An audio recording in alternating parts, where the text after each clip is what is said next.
Hi everyone, welcome to the channel. So before we start translating music, I want to be transparent with you. This is not an instructional video. Think of it as a mukbang, but instead of watching me eat, we're learning together. This is because I myself am still learning. I got my B1 certificate and I have done an internship in Berlin, but I realized that I still got a lot of room to grow.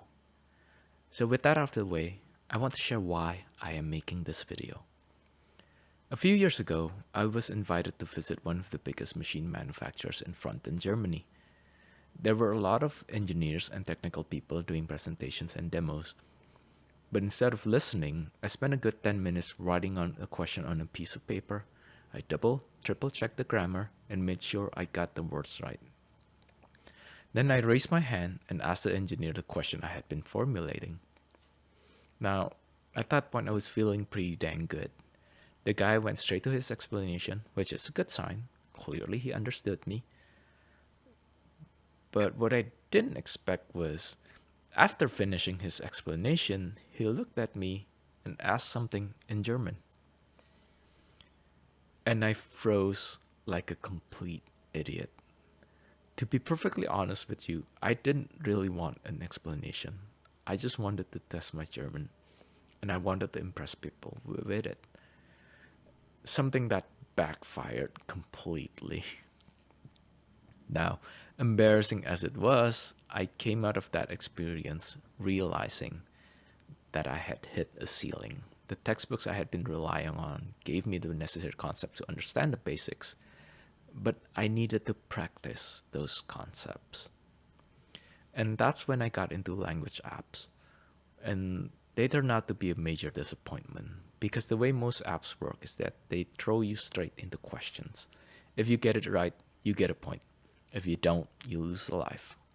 The problem is they do a poor job explaining why you got something right or wrong. Or sometimes they just don't bother explaining at all. And that's when I realized that these apps are nothing more than interactive workbooks. Now the problem is, in order to do the workbook, you first need to get the textbook. So the apps failed me. The ones I tried turned out to be a terrible way to learn because, one, they don't eliminate the need to buy a textbook, and two, they don't help you build upon your skills. Now, obviously, most of us can't simply live in the country whose language is the one that we are trying to learn. So the next best thing is to familiarize ourselves with stuff that native speakers do, like listening to music, for example.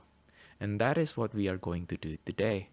We are going to attempt to learn German by breaking down the lyrics of a song and translating it together. The goal is to familiarize ourselves with how native speakers talk. What you will realize is that even native speakers don't always use the quote-unquote proper way to speak. And that's okay because we don't want to sound stiff. We want to sound natural. So, what are the skills I'm talking about? Well, since life doesn't have a script, I think it's important to be able to improvise, to be able to follow along a conversation by responding in an appropriate way. Now, let me give you an example. Imagine running into an acquaintance in the grocery store. They ask you how you are doing. Since you don't know them well, it's okay to go with the standard, "I'm fine. How about you?" But what if instead of an acquaintance, it's the girl you like or your grandpa? You might want to say, "Not great, I have work, or I've been fighting with mom." And then they'll say, "That's horrible. Do you want to talk about it?" Now, if you've only been memorizing, then you can't talk about it. You have to be able to improvise, and this is something that language apps fail to do. Now, some of you probably can tell by looking at my shirt that I am a heavy metal fan. But I was pleasantly surprised to discover that my favorite German song turns out to be rap. And this song is what we will be attempting to translate today. The song I chose for today is from the German musician Prinz. The album is called Wahre Legenden, or True Legends in English, which was released back in 2020. The title of the song is called Heimweg. Obviously, I can't play the song here because of copyright reasons, but I will link the video in the description below. I chose this song because I love the story being told. It's a song about love and sacrifice, about the lengths that the father is willing to go to make sure that his kids get to live a life that he never got the chance to live. Starting from the title is actually a compound word made from two German words. Heim means home, and Weg means way. So putting them together, we have the way home. Now you probably heard already that German words have genders. Das is for the neutral or neuter, der is for masculine, and die is for feminine. Although they sound different, all of them basically mean the same thing. This is the definite article, or in more simpler terms, if we're talking about das Heim, then this is the home, as in we're talking about many homes, but we are talking about that specific home. So all these are basically how you say the in German. Whereas if we're talking about homes in general, then we're going to use the indefinite article. The masculine and neutral both use ein. For the feminine, there's an extra e in the end, so it's eine. In English, this is the equivalent of a, so or an. In English, so if we're using Einheim, then any home will do because we're not asking for anything specific. There's one more thing though. Did you notice anything different? The way they are written, I mean. Unlike in English, German nouns are capitalized, and this is actually very useful for beginners. This is because even if you don't know any of these words, you can tell which ones are nouns just by spotting the capitalized letters. So in this example, we can tell because there's a capitalized H here that house is a noun. For vulgar, with the capitalized V, is a noun. Ausweg is a noun. Waffe is a noun. Warensitz is a noun. Deals and Kanton Chinesen. If you look these words up in the dictionary, then you can start guessing what the topic of this sentence is. Now you're probably wondering, how do we know which words are feminine, which are masculine, and which are neuter? And on the first day of German class, I asked the same exact question. The bad news is, it's mostly arbitrary. There's no particular reason why the moon is masculine and the sun is feminine. The not so bad news is, the word endings usually give us a hint. For example, words ending in eit or eit are usually feminine. The good news is, even if you get it wrong, chances are people will still understand you. And that's okay. We're learning. Of course, we're going to make mistakes. As for the cardinal rule of German, it's actually something that makes it simpler. German has a bad rap of being very complicated, but there's actually a formula to it, and this is one of those formulas. The verb has to, I repeat, has to be in the second position. Everything else can change, but not the verb. So in these sentences, Even if you don't know what any of these words mean, you can see which ones are the verbs. Second position, meaning that this, this, this, and this are all verbs. Now, there are others in here, but like for example, this. But this is something that we'll talk about later. But for now, you need to remember that the second position is where the verb is. Do note that the second position is not the same as the second word. An obvious example for this is this sentence right here. We already know that die means the, meaning that die Katastrophen, even though it consists of two words, counts as one part of the sentence, which means the verb in this sentence is this one right here. Die Katastrophen, that's one. Kommen, that's two. Immer ohne eine Warnung. Some words like which means and in English, doesn't take any position. So even if it's placed at the very front, it's not considered the first position. Und darum, that's one. Sprich, that's two. Nachts mit den Arabern.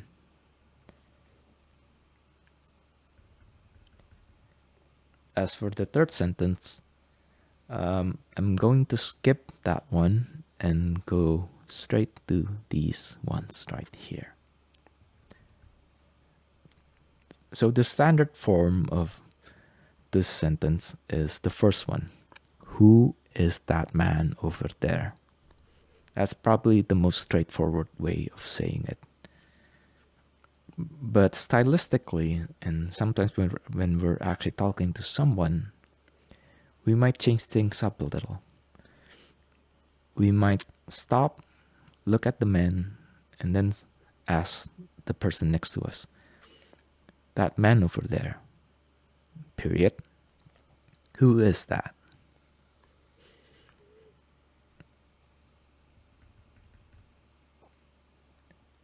No, regardless of which one you choose, people will still understand you. And this is what the third sentence is doing.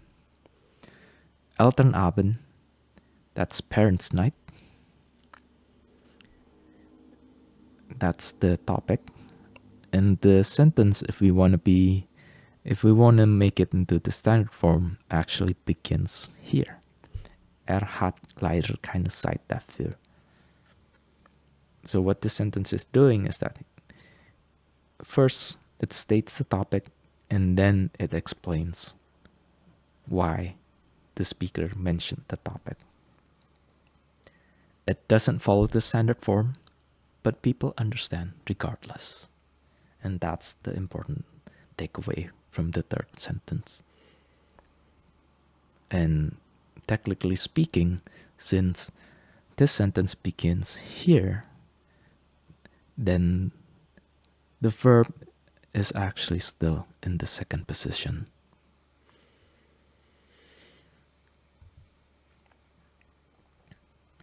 Now let's go back to the lyrics. Here I split the line into two sentences to convert it into the more standard form. So we can tell that bis and rents are the verbs here. But these verbs have changed from their original forms. This is because the verbs in German changes form depending on the subject of the sentence. Here is the complete list of German pronouns. Did you notice that only sie, is capitalized. This is because in German, unless it is the first word in a sentence, the pronouns are not capitalized. Sie is capitalized because sie is used to refer to someone in a formal setting. It's a sign of respect and therefore needs to be capitalized. And this also applies to the plural form. Now, as mentioned before, pronouns are important because they decide the form that the verb will take. This change of form is what we refer to as conjugation. Now, before moving to conjugations, I want to ask you something. Do you recognize what this is?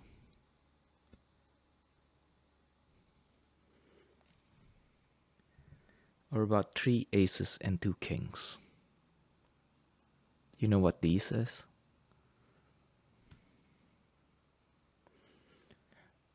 Now, if you've played poker, you know what that means. You know which of these two sets of hands are bigger and how lucky you are if you could get this instead of this.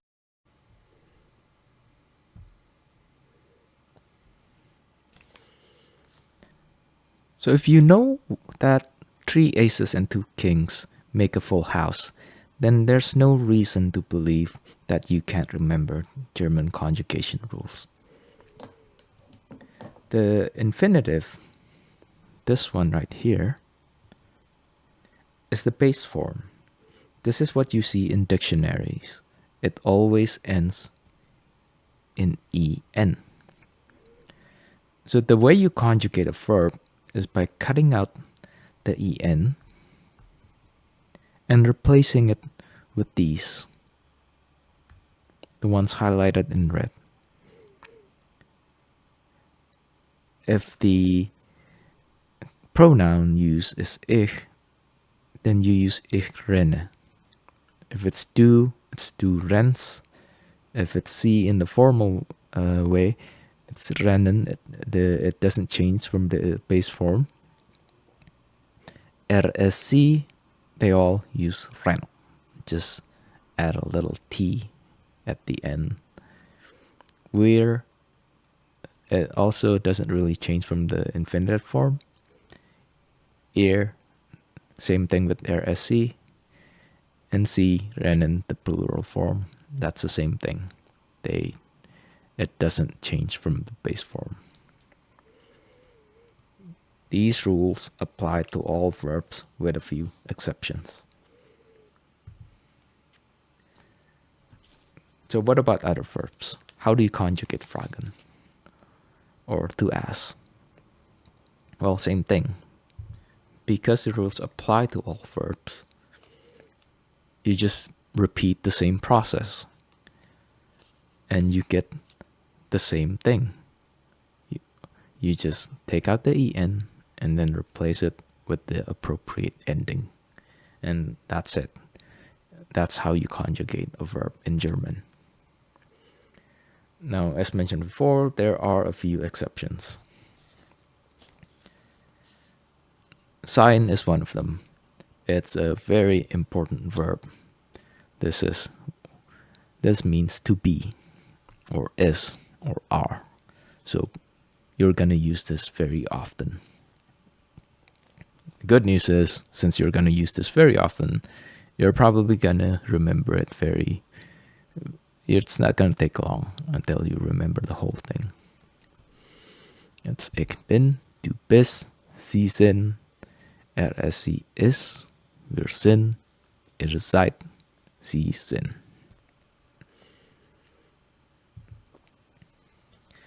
Now going back to the lyrics, we'll just add a bit of some more vocabulary. Unverbraucht means fresh or unspent. Schnell means fast. And if you combine it with zu, you have some too fast. True is true. And unser is our. So putting them all together, We have something along the lines of "You're so fresh," or we could instead use "full of energy." You are full of energy. You are fresh. You are unspent. But I like "full of energy" better. So I'm gonna use "full of energy." You're so full of energy, you ran too fast through our house. Now, if you've watched the video, by the 28-second mark, you can see two kids chasing each other in what appears to be the dining room. And we translated the lyrics into "You're so full of energy, you run too fast through our house." And that means we were spot on. Our translation works. So those were the basic building blocks of the German language. So far, we learned that German nouns are clearly labeled with capitalized letters, and we know that the verbs are always in the second position. Although at this point our vocabulary is not nearly enough to sustain a conversation for a long period of time, we know the structures. Written sentences no longer look like gibberish. We can dissect them and start translating them with the help of a dictionary. On the next video, we will go through the more complicated sentences. We will work our way up from the simple sentence to all the way up to the hardest. And after we go through all of the concepts, we'll go line by line together and translate the whole thing. So, thanks for watching. I hope you like the song. I hope you find this video useful. And I will see you in the next video. See ya.